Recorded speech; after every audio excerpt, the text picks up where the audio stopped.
এত সুন্দর ফুল ছিল।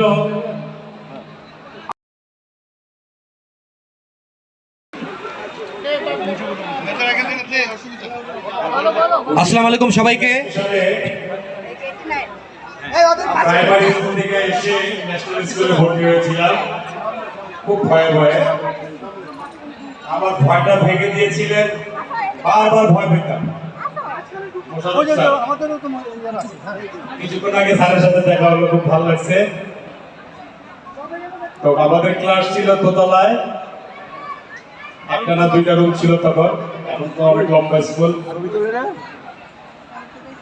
তো কি কি কারণে এত সুন্দর ফুল ছিল আমার